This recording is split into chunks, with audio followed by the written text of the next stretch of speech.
সাওমা রমাদান ঈমান ওয়া ইহতিসাবান গুফিরা লাহু মা তাকাদ্দামা মিন যামবি। যে ব্যক্তি রমজানের রোজাগুলো রাখলো ঈমান এবং ইহতিসাব সহকারে, অর্থাৎ আত্মসমালোচনা সহকারে, সওয়াবের আশায়, আল্লাহ রাব্বুল আলামিন তার জিন্দেগির সমস্ত গুনাহ মাফ করে দেবেন। তাহলে আত্মসমালোচনা সহকারে রমজানের রোজাগুলো রাখার মানে হলো, রমজানের আগে আমি হয়তো মিথ্যা কথা বলতাম, এখন থেকে আমি আর মিথ্যা কথা বলি না।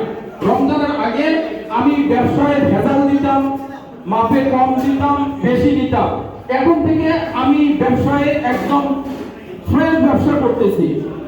আমি এর আগে আমার পিতামাতার সাথে ভালো ব্যবহার করতাম না, তাদের হকগুলো আমি ঠিকভাবে আদায় করতাম না। রমজান আসার পর থেকে আমি এখন সিদ্ধান্ত নিয়েছি যে আমি আমার পিতামাতার হক ঠিকভাবে আদায় করব। এর আগে আমি প্রতিবেশীর সাথে ভালো আচরণ করতাম না। বর্তমান সময়ে আমি সিদ্ধান্ত নিয়েছি যে আমি আমার প্রতিবেশীর যথাযথ হক আদায় করে নেব। এর আগে আমি ঘুষ সুদের সাথে আমার সম্পর্ক ছিল, এখন থেকে আমি আর এটার সাথে কোনো সম্পর্ক রাখবো না। ইতিপূর্বে রমজান আসার আগে আমার পরিকল্পনা ছিল যে আমি কোনো না কোনো ভাবে হালাল হারাম বাছ বিচার না করে আমি উপার্জন করব। কিন্তু রমজান আসার পরে আমি সিদ্ধান্ত নিয়েছি যে আমি হালাল হারাম বিচার করেই আমি আমার উপার্জন ঠিক করব। যদি এভাবে পর্যালোচনা সহকারে আমি আমার রোজাটা ঠিকভাবে রাখতে পারি, তাহলে আল্লাহ রাসূল সাল্লাল্লাহু আলাইহি ওয়াসাল্লাম যা বলেছেন যে মান সাওমা রমাদান ঈমানান ওয়া ইহতিসাবান গুফিরা লাহু মা তাকাদ্দামা মিন যামবি, এই ক্ষেত্রেই প্রযোজ্য হবে। সম্মানিত উপস্থিতি, তাকওয়ার ব্যাপারে আল্লাহ রাব্বুল আলামিন কোরআনুল কারীমের অনেকখানে বলেছেন। শুরুই করেছেন সূরা বাকারায়, যদি আমি বলি, হুদাল লিল মুত্তাকিন, মুত্তাকিদের জন্য পথ প্রদর্শক, সত্য পথের দিশা।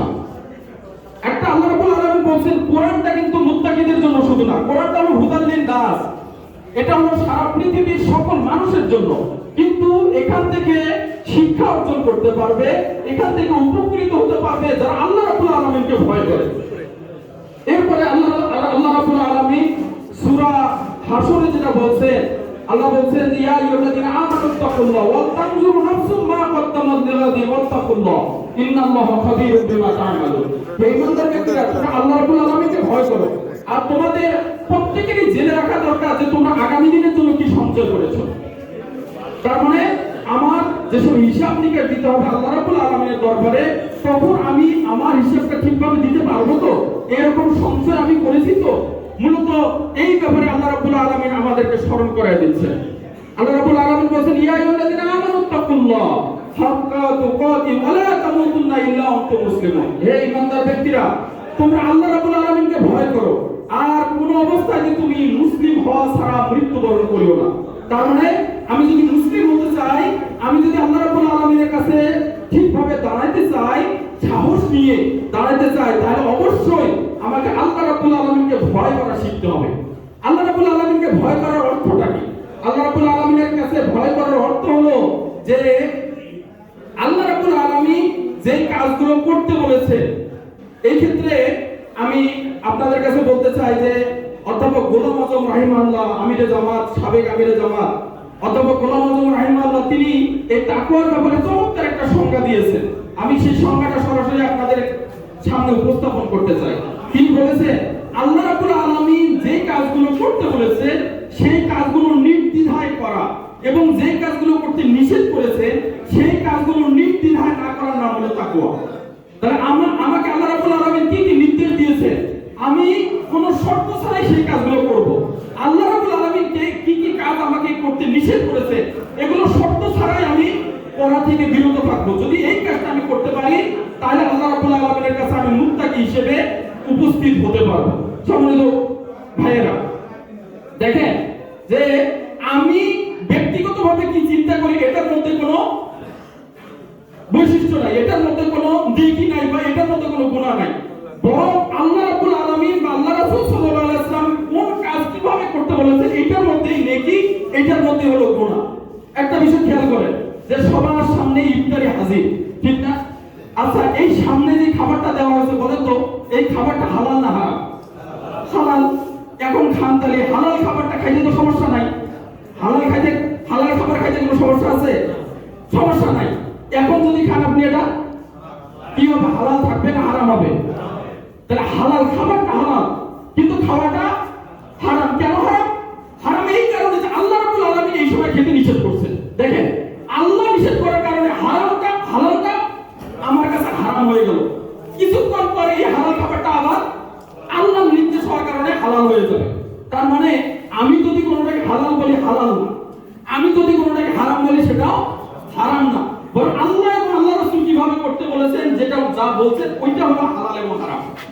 দেখেন, নামাজ পড়া অনেক সওয়াবের কাজ। নিঃসন্দেহে মাগরিবের নামাজ ফরজ কয় রাকাত আমরা পড়ি? 3 রাকাত পড়ি। আচ্ছা, নামাজ পড়া যেহেতু বেশি সওয়াবের কাজ, আল্লাহ রাব্বুল আলামিন বলছে সিজদা দেওয়া মানে আল্লাহ রাব্বুল আলামিনের কাছে মর্যাদা বৃদ্ধি পাওয়া। আচ্ছা, তাহলে আমরা ওখানে বেশি সিজদা দেওয়ার জন্য 3 রাকাতের জায়গায় 4 রাকাত পড়ি, তাহলে কি হবে? হবে? নামাজ হবে না। তাহলে নামাজ পড়া আমি আমার ইচ্ছা মতো পড়লে এটার মধ্যে কোনো সওয়াব নাই, বরং ইসলাম কিভাবে শিক্ষা দিয়েছে এটার মধ্যে সওয়াব। রোজা রাখাগুলো অনেক সওয়াবের কাজ। আচ্ছা বলেন তো, আমরা যদি ঈদের দিনে রোজা রাখি তাহলে কি হবে? রোজা হবে? কি হবে? হারাম হবে। তাহলে ঈদের দিন রোজা রাখা হারাম এই কারণে যে এই সময় রোজা রাখা আল্লাহ রাব্বুল আলামিন নিষেধ করেছেন। এই কারণে রোজা না রাখাও সওয়াবের কাজ। সেদিন রোজা না রাখা সওয়াবের কাজ না? তার মানে রোজা রাখাও সওয়াবের কাজ, রোজা না রাখাও সওয়াবের কাজ, নামাজ পড়াও সওয়াবের কাজ, নামাজ না পড়াও সওয়াবের কাজ, খাওয়াও সওয়াবের কাজ, না খাওয়াও সওয়াবের কাজ। তার মানে হলো আমি আমার মতো না, বরং ইসলাম যেভাবে বলেছে এই অনুযায়ী কাজ করাটাই হলো সওয়াবের কাজ। এর বাইরে যা আছে সবগুলো হলো সওয়াবের বাইরে। সম্মানিত উপস্থিতি, এই যে আল্লাহ রাব্বুল আলামিন যেভাবে করতে বলেছে আর যেভাবে করা নিষেধ করছে, এইটার নামই হলো, এটা যদি কেউ পালন করে এটার নাম হলো তাকওয়া। আর যে ব্যক্তি ভাবে চলবে সেটার নাম হলো, তার নাম হলো, তাকে আমরা বলবো মুত্তাকি। সম্মানিত উপস্থিতি, এখন আসুন যে আমরা শেষের দিকে শেষ কথাটা বলি যে যদি কেউ এভাবে কাজ না করে, আল্লাহ এবং আল্লাহ রাসূল সাল্লাল্লাহু আলাইহি ওয়াসাল্লামের কথা অনুযায়ী না চলে, তাহলে তার অবস্থাটা কি হবে? কোরআন অনুযায়ী সে চলবে কি চলবে না? দেখেন, কোরআনটা কিন্তু সবার জন্য সুপকর না। আল্লাহ রাব্বুল আলামিন যেটা বলছেন আপনারা একটা সবাই জানেন, ওয়া নুনাজ্জিলু মিনাল কুরআনি মা হুয়া শিফাa'un ওয়া রাহমাতুল লিল মুমিনিন ওয়া লা ইয়াজিদু যালিমিনা ইল্লা খুসরা। এই কোরআনটা আমি নাযিল করছি, এটা মুমিনদের জন্য শিফা এবং রহমত স্বরূপ। আর যারা পছন্দ করে না তাদের জন্য এই কোরআনটা হলো যন্ত্রণাদায়ক।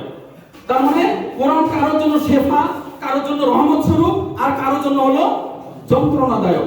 যদি এই কোরআন কেউ ঠিকভাবে মেনে চলতে পারে তাহলে তার জন্য সুখবর আছে। আর যদি কেউ কোরআন ঠিকভাবে না মেনে চলে, কোরআনকে কেউ যদি অবজ্ঞা করে, তার জন্য দুঃসংবাদ আছে। যদি কেউ কোরআন ঠিকভাবে না মেনে চলে তাহলে তার অবস্থাটা কি হবে? আল্লাহ রাব্বুল আলামিন সূরা তাহায় যেটা বলেছেন যে যদি আমার এই নির্দেশ অনুযায়ী সে না চলে তাহলে আমি তাকে অন্ধ বানায় তুলব। কিয়ামতের দিন আমি তাকে অন্ধ বানায় তুলব। অন্ধ ব্যক্তিরা উঠে আল্লাহ রাব্বুল আলামিনের কাছে বলবে, ক্বালা রাব্বি লিমা হাশারতানি আমা ওয়া ক্বাদ কুনতু বাসীরা ক্বালা কাযালিকা আতাতকা আয়াতুনা ফানাসিতাহা ওয়া কাযালিকা আল-ইয়াওমা তুনসা। সেই অন্ধ ব্যক্তিরা বলবে, ইয়া রাব্বুল আলামিন, আমি তো দুনিয়া থাকতে আমার চোখ ছিল, কিয়ামতের এই কঠিন ময়দানে কেন আমাকে অন্ধ বানায় তোলা হলো? আল্লাহ রাব্বুল আলামিন বলবে, কেন অন্ধ বানায় তুলছি জানো না? তোমরা যেভাবে চোখ থেকেও আমার আয়াতগুলোকে না দেখে বরং অন্ধের মতো চলে গিয়েছিলে, আজকেও তোমাদেরকে আমি ভুলে গেলাম এবং তোমাদেরকে অন্ধ বানায় তুললাম। সম্মানিত উপস্থিতি, সেই কঠিন কিয়ামতে যদি কেউ অন্ধ হয়ে তোলে আর আল্লাহ রাব্বুল আলামিন তার দিক থেকে যদি মুখ ফিরিয়ে নেয়, তাহলে তার আর কোনো বাঁচার জায়গা থাকবে না। এজন্য আমাদের উচিত হবে আমরা আমাদের আল্লাহ রাব্বুল আলামিন যেভাবে চলতে বলেছেন কোরআন এবং হাদিস অনুযায়ী আমাদের জীবন যাপন করা, এটা আমাদের জন্য অবশ্য কর্তব্য। আমরা যদি এটা করতে পারি তাহলে আমরা দুনিয়ায় শান্তি সুখে থাকতে পারবো, শান্তিতে থাকতে পারবো এবং আখিরাতেও আমরা মুক্তি পাবো। আর এইরকম একটা তাকওয়াপূর্ণ সমাজ গঠন করার জন্যই বাংলাদেশ জামাত ইসলামী কাজ করে যাচ্ছে। আসুন সবাই মিলে আমরা এরকম একটা তাকওয়াপূর্ণ সমাজ গঠন করার জন্য যার যার স্থান থেকে